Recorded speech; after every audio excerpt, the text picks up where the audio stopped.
This is my best books of 2024. There's a lot of these videos out there, but a lot of them concern literary fiction or the latest new releases all the time, or young adult. I read more popular fiction, mysteries, thrillers. I like anything with a little bit of a Western edge to it, as you can tell because I got my hat on and because I'm sitting outside to record this video. My number one favorite book of 2024 was Cleat by James Lee Burke. He just does this tremendous job of taking the Dave Robichaux series, which is what, 30, 35 years old maybe. I mean, we've all read some of these. They're wonderful stories, great mysteries, and really, really enjoyable. One of the more interesting things about the whole series has been that New Orleans and South Louisiana all been a separate character in the book, especially New Orleans. And again, we have with Cleat, we have New Orleans, and we have the great story. So you really feel like New Orleans comes alive in a way that those of us who didn't grow up there or not as familiar with. He really takes us there as someone who was born and raised there is the only one who can. So it's an outstanding series. And Cleat, that we've got this interesting juxtaposition. So now we normally think of Cleat as being the sidekick to Robichaux. Now it's the opposite, where Robichaux is the sidekick to Cleat, at least in Cleat's mind. And we have an unreliable narrator, because Cleat is suffering from some really severe hallucinations as he's trying to solve this mystery and get to the bottom of it. So just again, a really great and page turner. Enjoyed every minute of it.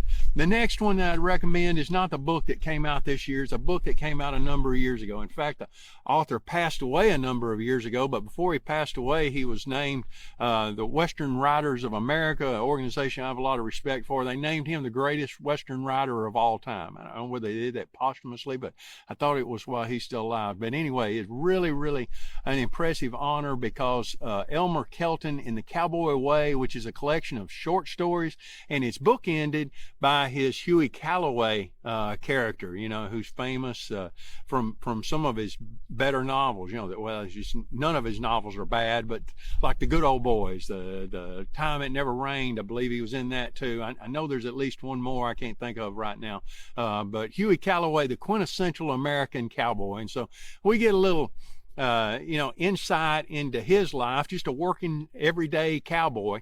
And then there's a whole bunch of other stories in there just about people trying to eke out an existence in a really hard scrabble life, a really tough life out there in San Angelo where he's at, where there's not a lot of rainfall. And all of these folks are trying to make a living from cattle, from sheep. There's a great story in there about a ag teacher, and about a universal story about tragedy striking our lives, and really poignant. I really enjoyed all of these short stories. It's a great collection of short stories. They read really quickly, and enjoyed all of it. I want to recommend another older novel that's been out there for a while, from an author who's passed, is Elmore Leonard's Pagan Babies. And you wouldn't think I would like this one. This one seems unusual. And again, we've got this whole unreliable narrator. It starts off with this missionary, and you're kind of wondering the whole time, is he a legitimate missionary? What's the backstory to this missionary? How did he get here? Is he really an ordained minister? Is he not?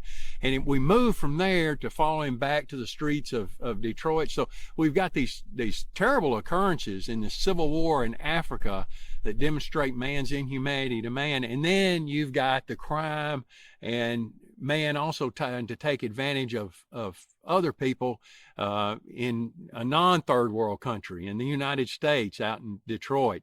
You also have the love interest in his life, a couple of different love interests, and how he reacts in these complicated relationships that our protagonist has with women. So it really, I always think that you have to tone down real life when you write a novel. But somehow Elmore Leonard, he's able to make a portrait, and it's just so real. It's so real. It's like some of these pictures that we see that's even more vivid than the landscape itself when we're looking at it. And that's what he's able to do here. So I really thought it was impressive. It was accurate. It was compelling. Thank you for listening to my little short video about my 3 favorite reads of the year. My name's Micheal Jimerson, and of course I promote my own books. The E.J. Kane Mystery Series, White Gold, and Draw a Hard Line is the most recent one that came out this year.